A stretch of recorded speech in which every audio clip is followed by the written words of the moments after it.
Nnamdi Kanu is a reaction to genuine grievances.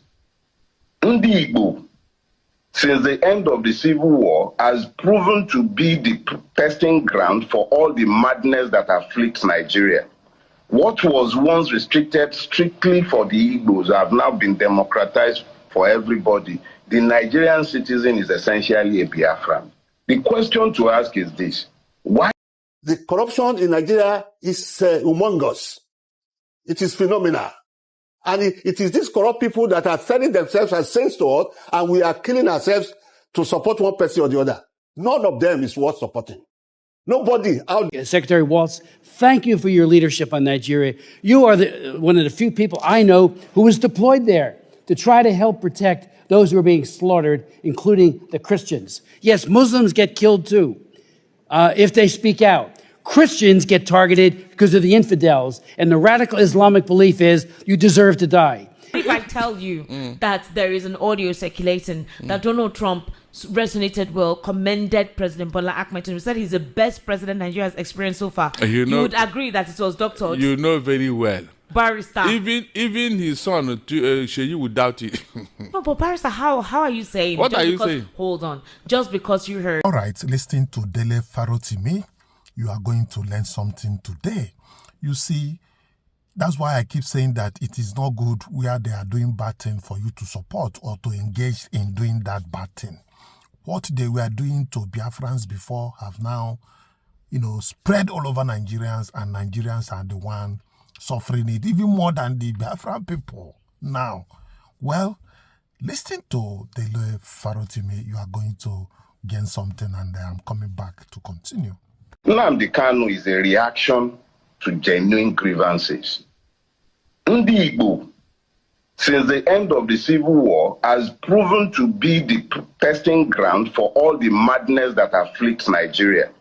What was once restricted strictly for the Igbos have now been democratized for everybody. The Nigerian citizen is essentially a Biafran. The question to ask is this: why is Nnamdi Kanu agitating, and why is he supported by the rank and file of Ndị Igbo? A lot of people are unhappy with his methodologies, yes, but there has been nobody who has been able to come out to credibly challenge the genuineness of the grievances that he's fighting for, or rather fighting against. Let us be clear. We can bellyache about his methods from now till kingdom come, and I have been very vocal in condemning his method, but nobody in their right mind can argue against the fact that Ndị Igbo, just like every other Nigerian who is not a member of the ruling class, has been seriously marginalized in Nigeria and is not even treated decently like a human being. So if we want to talk about the criminalities that has also affected that struggle, let me remind you that it is in this country that we started hearing how Asari Dokubo has been contracted by certain states to act and bear arms on behalf of the Nigerian state.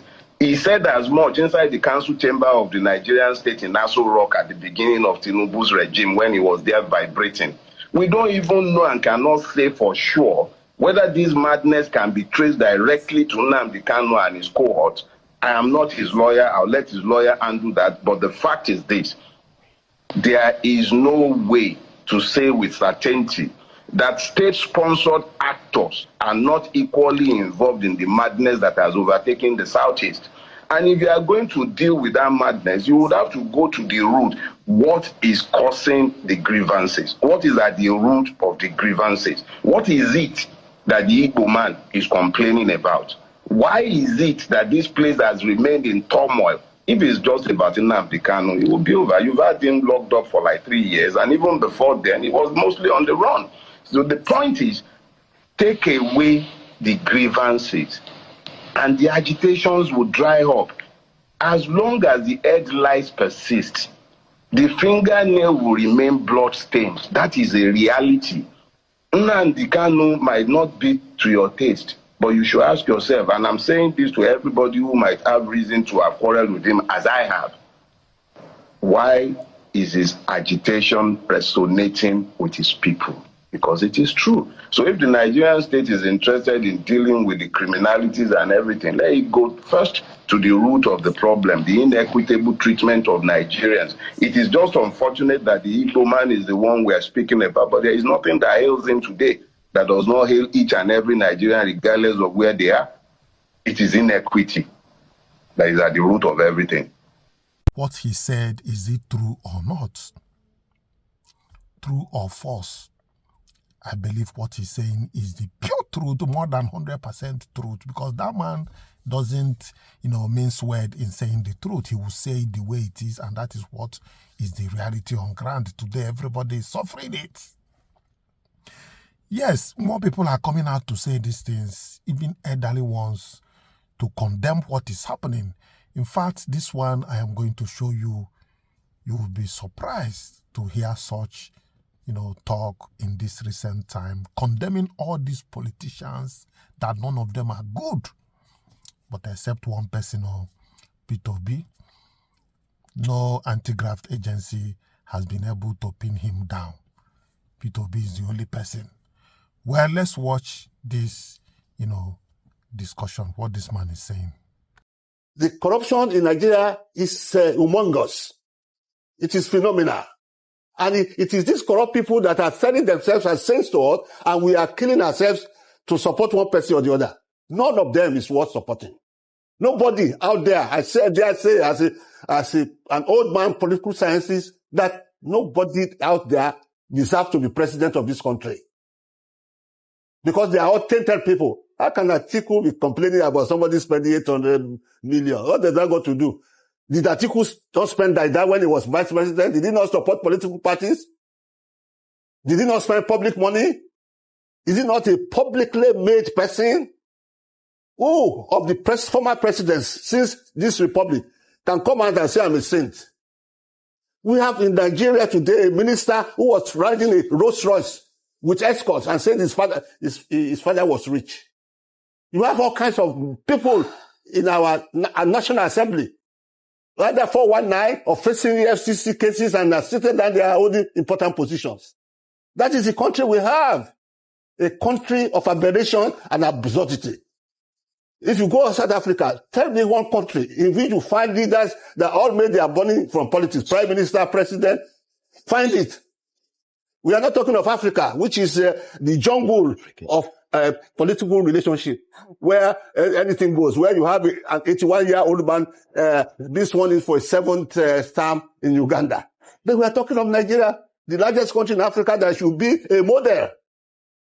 But we have become the pariah in terms of our political culture, in terms of the corruption that is pervasive in Nigeria. And those of us who are outside, we are just looking. We are powerless. It is the powerful, the strong, the brave that are taking the money and transforming it. We have a senator who was licking the toes of a woman still sitting in parliament and talking. That is the kind of collection of people that you have running Nigeria. Nigeria is in a mess in terms of leadership. Let nobody make any mistake. So please, I appeal to you people, don't fight for any leader. Don't kill yourself for any Nigerian leader. They are birds of the same feather. They would do the same thing if they had the power. And I think that that is the point. When you talk about money, money is in politics. There's no way you can run politics without money. Even the most developed countries, you look at what people spend on advertisement in the United States. When you translate that money to our naira, they run into billions. So you need money for advert, you need money to mobilize people, to get people to vote. You need money when you campaign to mobilize venues and so on. There are so many aspects of elections that require resources. But of course, those resources are coming from stolen state money. A governor just declared to be president. Where did he get the money from? This is a governor that has not been able to explain that he was giving some billions for those who were affected by bomb blasts and spend only a fraction of it. Where did the others go to? This funding is political. So that's where we are seeing it now, presidential ambition. That's the kind of aberrations we have in Nigeria. Too many absurdities. And somebody ought to do something about it. How are we going to be rescued from the clutches of this corrupt, system? It is a corrupt system. And when you start picking one aspect of it, what happened to this? In actual fact, paradoxically, it was the national elections are becoming a little bit better because Divas helped to make the 2023 election the best election in Nigerian history. It's an election in which the president lost his state to his president's party, lost his state, in which governors that wanted to come to Senate did not make it, in which even the presidential candidate, the president lost his own state. Tinubu lost his Lagos. So there's something about that election that was quite superior to previous ones in which things were written. In the past, it was not have been possible. So we are hoping that Beavers this time will be more effective in ensuring that we have a fair and fair election. But the reality is that people are often misled. They just go like sheep to the slaughter and follow leaders blindly. There are not many leaders that are worth following right now in this dispensation. There's somebody that I know who wants to be governor. His appellation is too much money because of money that has been taken from the system. And we are all rejoicing that he's going to be governor. And when he becomes governor, he's going to go back to Senate. That is the system we have. Is that the system we should be rejoicing about? Okay. We should all be sad about the Nigerian situation and be looking for a solution. I agree with you. Now, Professor Femi, you've said so much on the morning show tomorrow. For lack of a better term, I would say it's just doom and gloom. So looking forward, what would you say is the way forward? Because at the end of the day, it is still a country that we need to live in. I mean, this might be the country that we have now, but it is not the country that we want. It's not the country that I think we want our children to have to endure. Democracy should not have to be a situation where we have to suffer and endure and manage and deal with it. That's not what we put people in power for. People are going to vote and they need to know who to vote for. But you've just said that there's absolutely nobody that is even worth voting or fighting for. So then I put it to you as a Nigerian who has assessed the situation. What is the way forward? Well, there's always a way forward. As long as we are alive, there's a way forward. What I say is this, that it's not going to be able to dislodge this corrupt, parasitic leadership. It's not going to be easy. Nobody knows it as easy. You say we will have to endure. You are saying, should we endure? Yes. What you cannot change, I were told, you must learn to endure. Unless you want to become a revolutionary, you want to be take to insurgency and fight to change your country. That takes a while, and the people have an advantage of force. So we just have to continue to talk about it the way I'm talking, and other people should talk. We need to have change. Look at it, with this election, it's just a waste of our time. The same set of people will get there, a bit of tinkling here and there, and we go back to the same old ways of people putting money in their own private pockets at the expense of the people. When you talk about people doing well, this situation is what is the evidence. Look at our people, young people. The primary ambition for every young Nigerian is to leave Nigeria.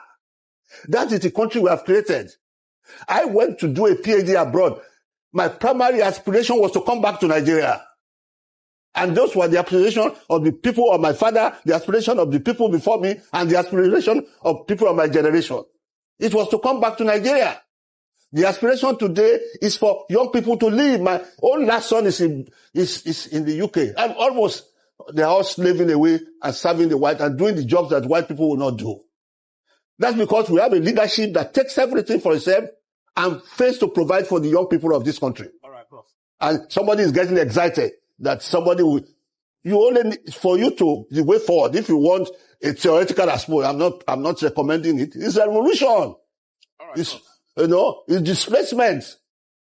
But I'm not going to recognize because I believe in civil transitions, on democratic transitions. That's what we need. We need to improve our democracy. Thank you. We need to have a shock therapy for our leaders. Thank you, Prof. Thank you very much, Prof. We are just going to continue to roll down the hill. Yes. Having said that, I believe that truth is always good for the heart and for the soul. But until Nigerians decide to take back their country, these things will continue to happen. Let me tell you, like I earlier said, it is the struggle between the people that are opportune to hold this position and the millions of Nigerians that are being deprived of their enjoyment. It is the struggle between them.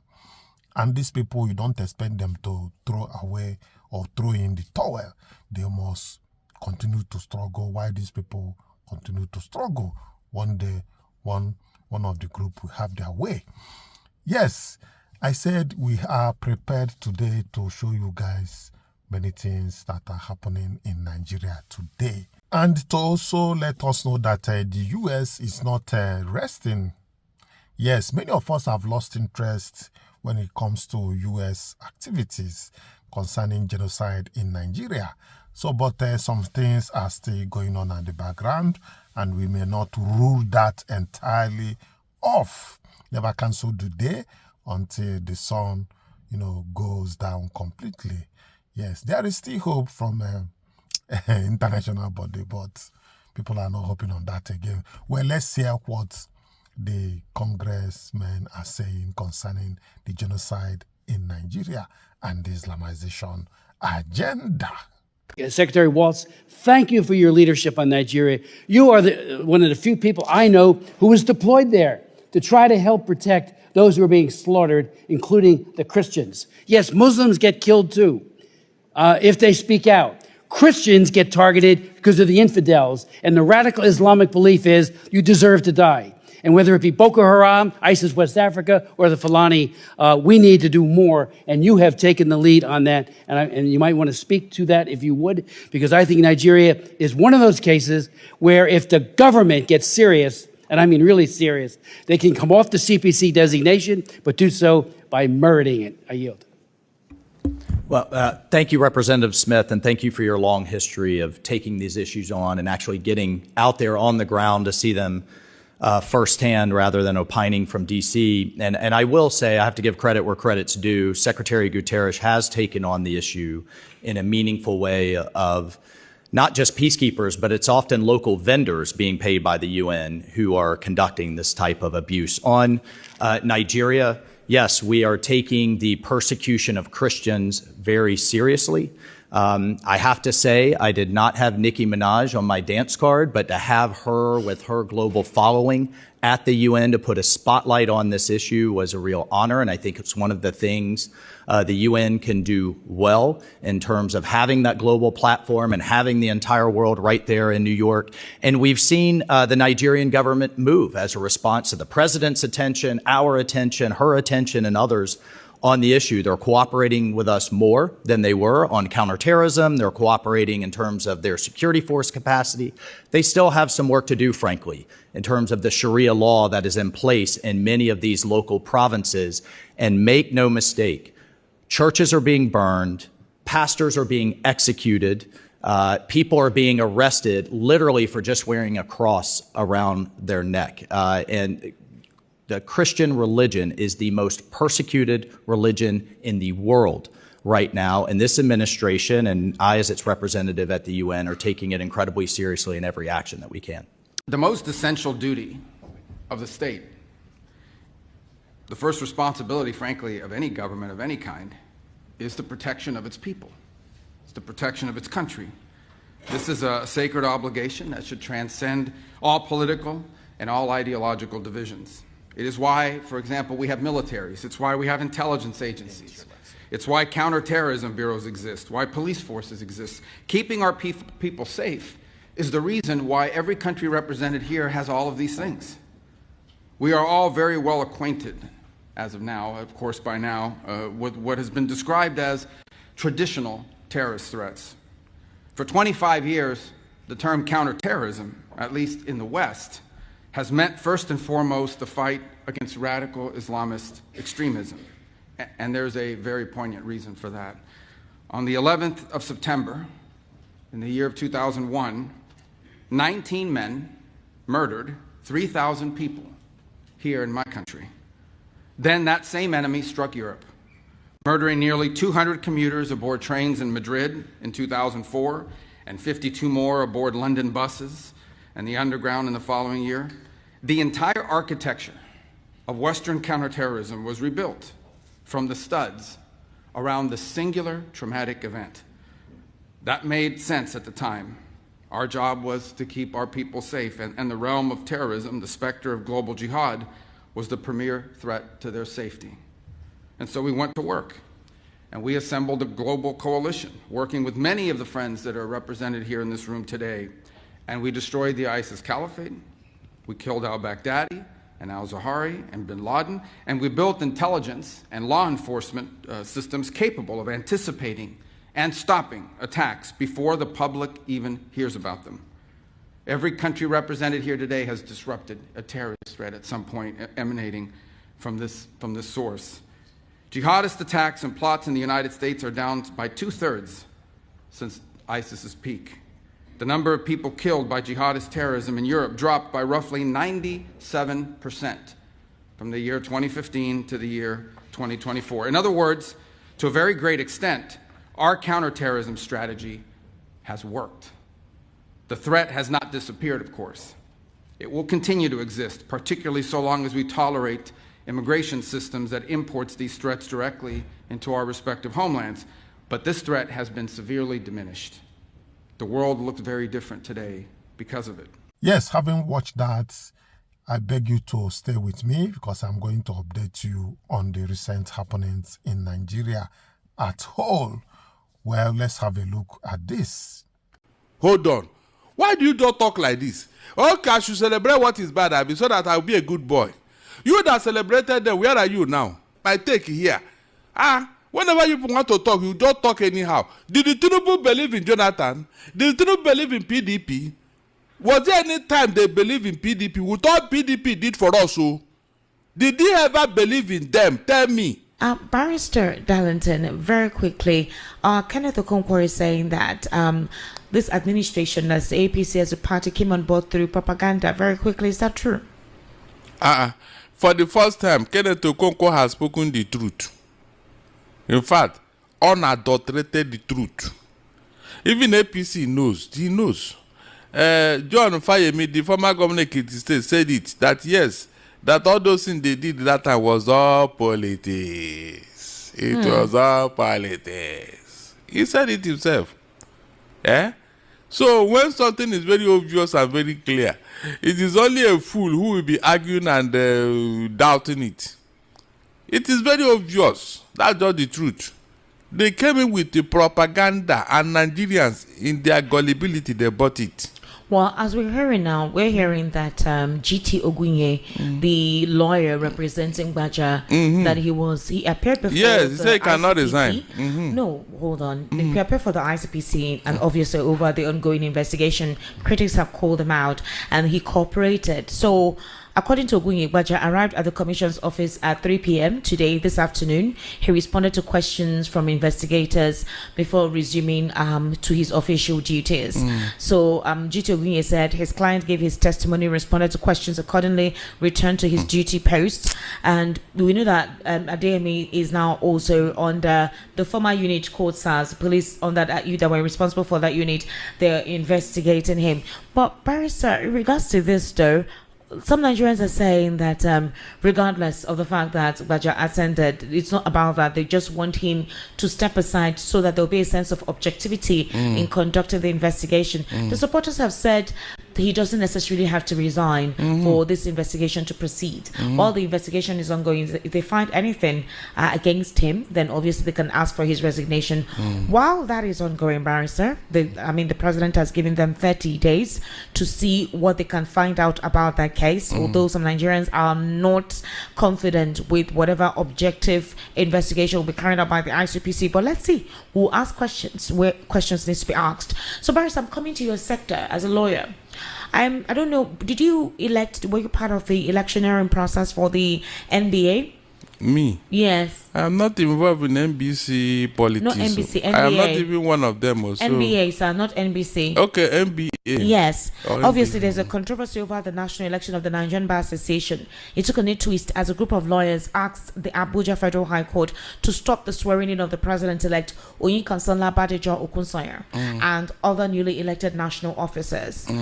She scored 12,317 votes to defeat the other contestants, Lateef Akongbe and Olumuyiwa Akimboro. All right, she's slated to be sworn in on August 21, 2026. She will take over from the outgoing president, Alpha Mosigwe. Some lawyers have come out and said, this is so sad, the politicization of the incoming NBA president. This woman's picture has been seen with the president and some top executives within the hierarchy of this administration, and there are concerns about her.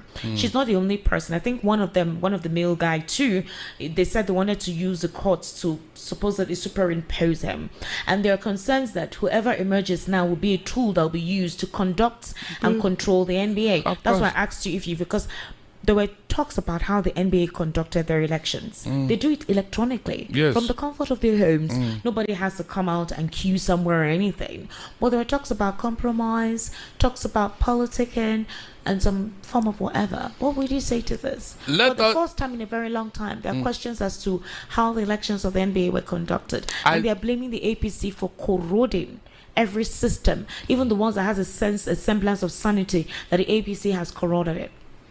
I told you here that every sector has been hijacked by this administration. Esther, let us start from the beginning of this election. There was a contractor who was contracted by NBA to supervise this election. They will use their system so that the neutrality will be there. Are you getting what I'm saying? Yes. So this guy was doing this thing. He has perfected all this thing. The day of this election, the man was at the airport. They picked him up. Police. No charges, no nothing, no indictment, nothing. They just picked this guy and collected all his gadgets. Collected all of them. Threw the man into detention. Then, was there any charge? The answer is no, nothing. Then after they have done whatever they want to do, they now release him and gave him his gadgets back. And nobody is asking question. What did this man do wrong that you have to pick him up at the airport? And what has his gadgets have to do with you that you have to confiscate it? And after you have done whatever, you now return it back to him. That was where the beginning of the glitch you are hearing in NBA election. Can you imagine? Something that had been done over the years, seamlessly. All of a sudden, you start hearing glitch here and there. Some people could not even vote. They make sure that all the opposition members, they disenfranchise them. And that is why some people are heading to the court. Yes. If they can supply this evidence before the court, of course. It's either they are going to redo the election all over again, or they will cancel this one. In fact, some lawyers may not even recognize the new person because of the way she came into office. So it's better they do it in a very clean manner. Yes, let them do it in a very clean manner so that they will not use NBA as a tool in the hands of the government. That is the crux of the matter. So nobody will support this type of election, Esther. All the shenanigans that played out, that is why some people are heading to the court now. Who was your favorite among the three? Sorry? Who was your favorite among the three? The favorite. Who was your person amongst the three? I said I'm not one of them. You are telling me which your favorite. You don't have to be one of them. So what are you telling me? Who am I favor? I should favor who? I said whoever emerges must emerge in a clean and fair manner. I don't have to have a favorite there, Esther. Anybody that emerges as NBA, because NBA does not belong to one person. It is the body of lawyers. They represent Nigeria. They represent the image of lawyers in Nigeria, both within and outside. So somebody that should be there must be somebody with a clean record, who won election and who is going to protect the interests of NBA and Nigerians. That is the meaning.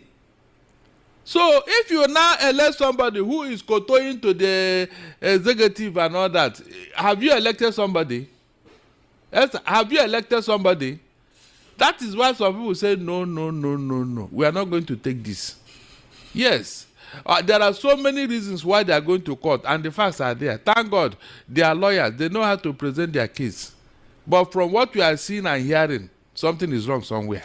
So there are talks. Even before, Esther, please, there is something you said about Gbajabiamila Miller and Jito Ogunye going to. Jito Ogunye is the lawyer. Representing by good. Told us about the investigation carried out. Yes, let me say something. Nobody should say Gbajabiamila Miller should remain in office while he's being investigated. It is wrong. That means already you are now a judge in your own case. There will be no fairness. Esther, there will be no fairness. That is just the truth. Anybody telling you that Gbajabiamila Miller has the right to remain in office while such a scandalous issue is ongoing on his head, it is wrong. Completely wrong. It is not done anywhere. You need to step aside because it is your office that is being investigated. How can you still be sitting there manipulating things? Supervising things? So who will even come to that office to do any investigation? Well, Barrister, that is what we are saying here. There's a report recently that President Donald Trump, the President of the United States of America, with how he has been going, I'm sure you heard what happened in Iran, where they said the latest bombings were because of about 2 or 3 of their soldiers who died. And Trump said for any of their soldier who dies in Iran, they'll do more bombings on their facilities. You know, people are saying that that's how a president acts or something. And then there was this report that Trump called Peter Obi, gave him a diplomatic nod, which a lot of persons considered. They said he showered Peter Obi with praise, that in the last presidential election that he expressed optimism in Nigeria's political future. And it was a statement that was made over the weekend that he was impressed by Obi's simplicity, discipline, and business acumen. Hold on. Before you start saying and that noting that such qualities were vital for the transformation of Africa's largest democracy. That the U.S. president is known for his frank and sometimes controversial remarks on African politics, rarely singles out individual politicians on the continent, and analysts say his acknowledgement of Peter Obi marks a rare moment of recognition for a Nigerian politician on the global stage. Okay, they went ahead to say Obi is a former governor of Anambra State, a businessman, beauty's reputation and fiscal prudence, and a populist appeal that resonates with Nigeria's youth. So we're hearing now that call that we heard about Trump calling Peter Obi was doctored. Anything can happen at this point in time. There's no verifiable facts to that possibly Trump called Peter Obi or complimented him in any form. Trump has made remarks about Nigeria or about Africa without mentioning any specific individual. In fact, the last time he mentioned any person close to Nigeria whatsoever was the president's wife when he invited her for a breakfast. He mentioned her. Since that time, he has not specifically singled out any individual of note in this country, aside from Kwankwaso and some groups which were considered terrorist organizations and their happenings. And obviously, the recent revelation about the arms that they found in one of the sites where they needed an extra plane to carry out all those equipments, which they said they hadn't seen since September 11, when the bomb blast in World Trade Center happened. So, would we say that this is the era of propaganda where information like this are deliberately set out to possibly make a particular candidate look all, saintly? Others believe that it's possible it happened, but it wasn't publicized. Peter Obi was in Europe recently where he spoke about Nigeria and some of the valuable resources that can be found here, where obviously he received some encomiums and at the same time, received criticism. What's your reaction to this? Esther, sir? In this age of AI, anything now, in fact, when you're eating your food now, it is AI. People, that your house, when you are swallowing it, and this is a lie. You can, why? How can Esther afford a house soup? What now? do you mean? It's not possible. What? Esther. Where is our house soup? Is Christmas food now? So really? It's correct. Correct fish. So what I'm saying in essence is that there are ways of subjecting these things to forensic criticism. Is that not true? Very true. When something is fake or AI generated and all that, Esther, the system is there to give you what you want now. So saying this is like you are making a mockery of yourself. You are making because I know that if he has said something like that about Tinubu, of course, you know what people will say, because Trump can never say such a thing. All the things he said about Obi, is it true or not? That is the first thing. Alleged to have said. It was doctored. Good. It's just like the audio that circulated about the president talking about certain things and all that. So, when he said it was doctored. So what Donald Trump said about Peter Obi, is it true or false? Allegedly said. It's not certain that Donald Trump made such a statement. He said it was doctored. As far as I'm concerned, he said it. Why? Because you're what okay, what if I tell you that there is an audio circulating that Donald Trump resonated well, commended President Bola Ahmed Tinubu, said he's the best president Nigeria has experienced so far. You would agree that it was doctored. You know very well. Barrister. Even his son, Sheyi, would doubt it.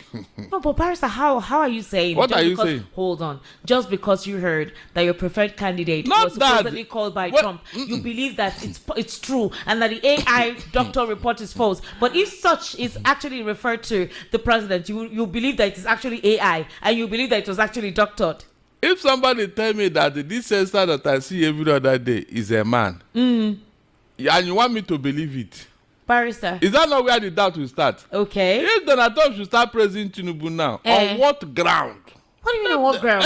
Tell me why you are praising him. Should be the IMF and World Bank congratulate him and give him encomiums about his economic blueprint and all of that for whatever he has adopted. Are you so serious? Would you consider those ones? Would you say that where is the economy? I don't get it. What is it not these same people that reveal to us that he has been spending over 8.8 trillion? Very true. But at the same time, they have also complemented his economic reforms. Unfortunately, the reality on it is a complete. There's a distance. There's a contrast to it. Esther, IMF and World Bank, they have perfected one thing which you do not know: financial diplomacy. Okay. Yes, they have perfected it in such a way that even when they are sucking your blood, you won't even know. They will still be praising you. That is the reality. Why do you think that they speak from both sides of their mouth? The reform is good, but it is not impacting on the people. The level of poverty is increasing, even with the reform, which is good. Esther, what type of talk is that? It's talk now. So that's where the diplomacy comes in. So my question to you is why would you believe that what was allegedly said to be Trump calling Peter Obi is, for you, it's true? It's not a lie.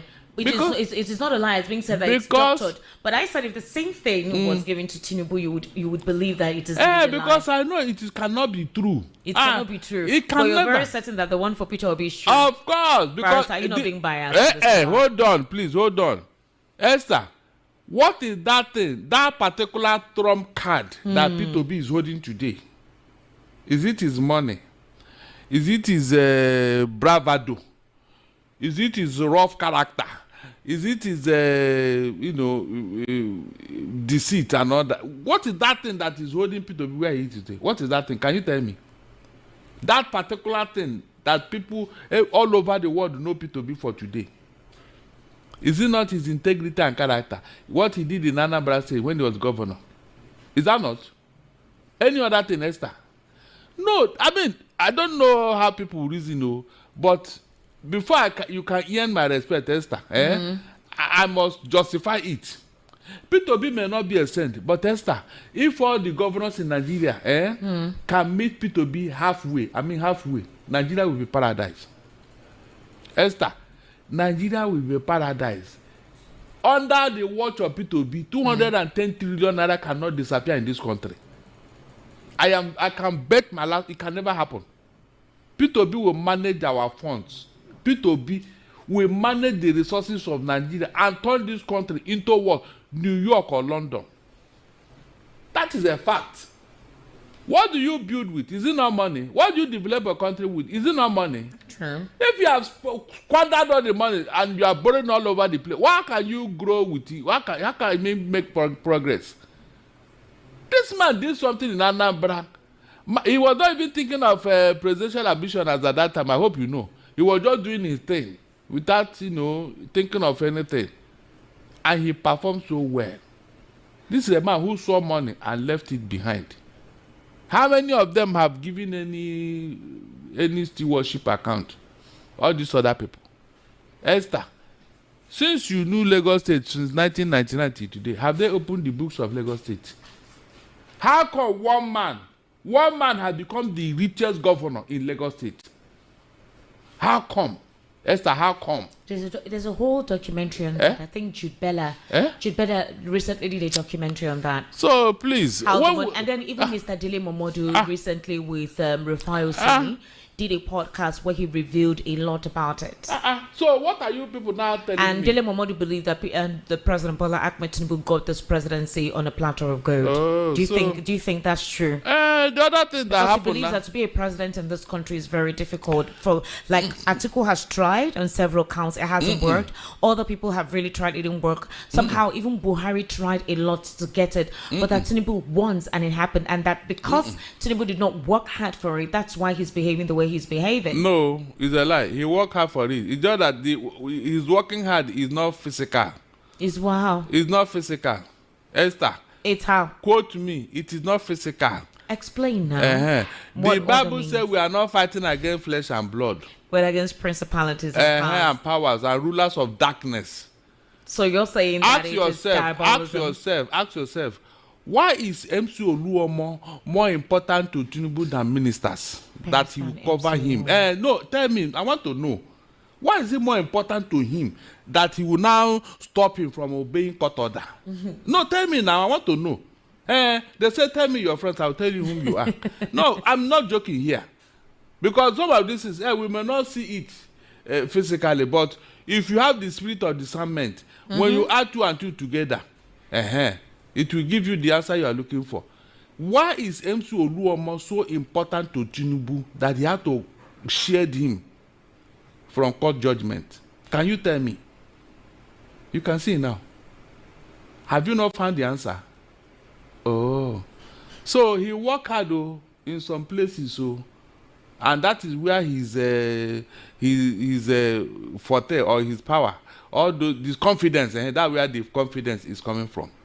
That is just the truth. In the history of this country, I have never seen a president that hijacked everything. Esther, I mean everything. Mention that institution in Nigeria today that does not kowtow to Tinubu. Mention one. Esther, mention just one. So is it ordinary? Is it ordinary? Tell me, is it ordinary? So the answer is there for those who want to know. God have already shown you, except you don't want to see. Look at the handwriting on the wall. Do you know my worry here, Esther? All these things, it will spell doom for Nigeria. That is just the reality. It's actually what. Remember when we're talking about it doesn't end up well. We're talking about the budgeting process. It can never end up well. Decay in the system. It's actually quite whenever worrisome. You have contracted the power or whatever, Esther, the end result is disastrous. And anybody that comes on will say, after all, this person did it and nothing happened. So why should ours be different? Why should ours be any, and nobody said anything, so we can continue to go ahead with it. To tell you that this is not working. If it is the hand of God that is in this matter, Esther, will Nigeria be like this? If it was? If it is God that is in charge, that the power was actually given to you by God, is God the author of confusion? Will Nigeria be like this? Tell me the truth. Will Nigeria be like this? Will God create confusion in Nigeria? Barrister, God has provided everything. Most times, at our fingertips to do what we need to do. So at this point in time, it's now for Nigerians to decide and say, we need to take back our future and we can't continue this way. Yes. Are you serious? Yes. Oh, so if you are not ready to take your future, uncle, don't you know how God will do things? God can never stop you from doing whatever you want to do.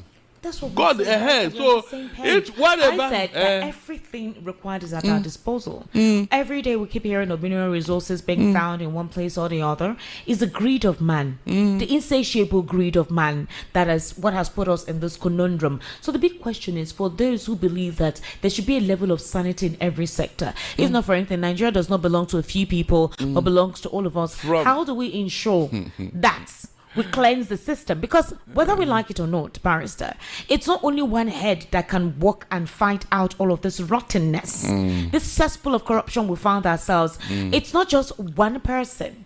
It's a collective responsibility. So if one person feels willing, who is, for example, the president, and you have others who want to continue in that regard, and you want to impugn them, you want to impede them, they can come up with strategies to ensure that you're inflated. What if that is what is constraining some of these leaders when they get there? Esther, any leader that came to destroy, there is nothing he will not do to achieve his evil purpose. There was a certain man called Adolf Hitler. When he came into office in Germany, he started his murderous intentions by writing one useless book called the Mein Kampf, that the German race are the main race. Yeah, you said so before. Good. So, you know, a man with such a mentality, the people just dismiss it as if he's on a cruise. Maybe the madness will soon be over. Until 1933, when the German parliament wanted to give him vote of no confidence that he should leave office, a night before that day, when he knew that they are going to vote against him, 1933, he burned down the German parliament and arrested all the opposition that they want to remove him from, and he claimed that they are the one that did it. Esther, that was how the Nazi party was formed, and with it, the rest is history. To stop that man, 64 million human beings died on this earth. 64. Worldwide. That is why the Western powers and everybody don't want to see such things again. Yes, that's why anytime they see the sign of any of these people, they will go immediately to stop it. So what you are talking about here, it has never happened in Nigeria. And my fear is where it will end. Esther, it is going to end up badly. I mean badly. That is my fear here. Because there is no sign that somebody is even seeing what is going on as a bad omen. Is it not when you see that this thing is bad, you begin to think of amendment? But when you believe that you are right in what you are doing, Esther, Hitler believed in what he was doing. Well, until the Allied forces came together. On the situation and the Trump talk, the vice president of the NDC, that's Peter Obi's second, Rabiu Kwankwaso, has come out to say that indeed Peter Obi will not spend more than one term in office. Kwankwaso described Obi as a man of integrity, expressed assurance that the former Anambra State governor will not go back on his words to serve one term. Because Daniel Bwala recently talked about Shetima. Shetima recently also talked about his principle. He gave encomiums on the president, saying that the president's love for Buhari and what Buhari stands for is what will enable the president to come back in 2031. And that he believes in the president's agenda for Nigeria, saying that the president's agenda for Nigeria is wholesome. Now, Kwankwaso is also obviously giving encomiums on his principle by saying that there are a lot of persons, especially from the APC, saying Peter Obi will not do one term. But Peter Obi is saying that he's going to do one term. And in that 4 years, he's going to do a lot. He doesn't care whose ox is God. Things will be done the way they're meant to be done and set Nigeria in the right trajectory, where monies that have been looted will be made accounted for. They will not arrest persons, but you will refund Nigerians' monies. All wealth given to certain individuals will definitely return to the country, and capacity and production will increase. Consumption will no longer be the order of the day, where we rely wholesomely on things that are imported. But here is the thing.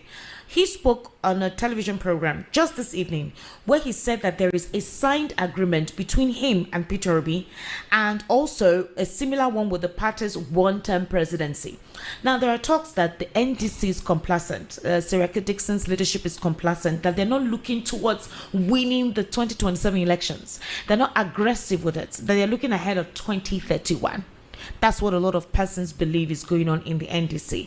But for Kwankwaso to come out to say he's disparaging all of those comments and disputing it by saying that's not the truth, that they should actually vote for Peter Obi, that he indeed will be going for a one-term presidency. He says that he's also going to go on 2031. Recall that based on the rotational agreement in Nigeria's presidency, it will be the turn of the North to produce Nigeria's president in 2031. I think he appeared today. I don't know if we can quickly take a listen to this part of the conversation with Mr. Okinbaloye. Said you will never deputize anyone. You want to be the president, and that has been your ambition. Is it your realization that is a turn of the South, and that the fact that those who say Kwankwaso's eyes is on being president in 2031, so the game plan is you deputize Peter Obi, who says he's going to do 4 years, and then in 2031 you dovetail into becoming president. That's your game plan. Maybe all of the above. I'm happy to say that even before the 2023, if you watch my interview, I said under that circumstance. Now, the circumstance of 2023 is completely different from the present circumstance, especially that now we have a president from the southern part of the country who is completing his term next year, and the circumstance has changed to the extent that together we felt that the presidency should go to the south for 4 years. Thereafter, it will come back to the north, and we believe that that should be the consensus of everybody in this country, so that we can move together as a family, both north and south. So that's the position. So it's true those who think that Kwankwaso wants to be president in 2031, that's right. Well, we are the ultimate plan. We are praying that all of us should see 2027 and of course 2031, and we will look at the circumstance and see what can be done. But by the grace of God, I believe our party, and of course my humble self and His Excellency Peter Obi, we have a short-term plan which we are executing now, and of course we also have our medium and long-term plans for the country, and that is what we are working on now. So you agree when Mr. Peter Obi says, I'm going to do only 4 years. That is sacrosanct, isn't it? Oh yes, I personally believe him. And I don't think, based on what I now know about him, will remain accepted, will remain. I don't think he will change his mind when the time comes. And we are all gentlemen, even though we have accepted to put it even on paper. You've signed it on the dotted lines? Oh, yes. Yeah? Yeah. As a party or between you and Mr. Peter Obi? Both. We have done one for the party, and we have done another one between the two of us. What was the agreement between you and him? Well, the agreement is what you said, that after 4 years, he will come and work together, team together as a group, as a party, as friends, brothers, and so on, and involve everybody to work together, so that after his term or our term of 4 years. Barrister, do you think that was risky? What would you say to that? What is risky there is that, in fact, I am even praying that this north and south thing will be destroyed by somebody. Why I'm asking this is, what if Peter Obi really does well? Nigerians say we want him to continue. What then happens? When we get to the bridge, Esther, we'll not think of crossing it. Because now there's a signed agreement, not just between Peter Obi and the party, but with Kwankwaso. Let it happen first, Esther. But I'm asking, do you think that was risky? I cannot say something that has not happened now. Okay. Let Peter Obi go in there, do his thing. Then, if Nigeria say, with all your performance, so we don't want you to continue, then, so that if at the end of the day, something now happen, they will not blame Peter Obi. But let him go there and do his bit. It will be on record. Okay, this is one of the things that made Kenneth Okonkwo very angry. That's saying that, why is it that the time of the Yoruba, they are doing 8 years, the time of the Hausa, they do 8 years, and then it's time of the Igbos, they have to shortchange. Why do they need to shortchange? Esther, the North is all about power in Nigeria. Is it just the North that is all about power? I said the North. They don't want to stay. They don't want to stay out of power for one day. But are you saying that the South also is not all about power, considering the current situation? If you check the Igbo man, we have not been so power drunk or power hungry since 1960.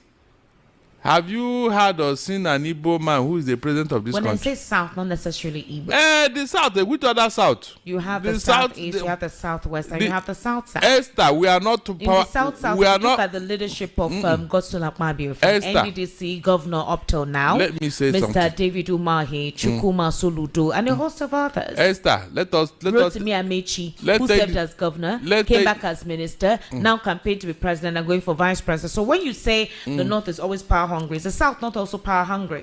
They are not. Okay. Esther, when Yaradua was, when he was on his sick bed and all that, he can no longer perform his duties. Did you see what the North did to make sure that he remains president? Remember, even when he was just a vegetable, the North did everything to keep him in power until the doctrine of necessity came. And Jonathan, humbly, So right now, based on what Kwankwaso said, you're saying that you don't have an issue with it. Let it happen. I am coming so that we can now interrogate what he said based on the attitude of the South here. Now, when Jonathan became president and they said he would not go for second time and all that, Esther, when he lost, did he not leave office? Quietly, without any hassles. He left. The Southeast, specifically, with all our contributions in this country, with the value we are adding to this country, are we power hungry? Hold on. Have you seen any Igbo man saying that if we did not win this election, baboon and monkey will soak in their own blood? Have you heard such a thing? No, tell me. Then this other person that came now, and then say Emiloko. It is the Emiloko between him and the Buhari. That was the reason. That Emiloko is concerning him. He's telling Buhari, it is my own turn. Oh.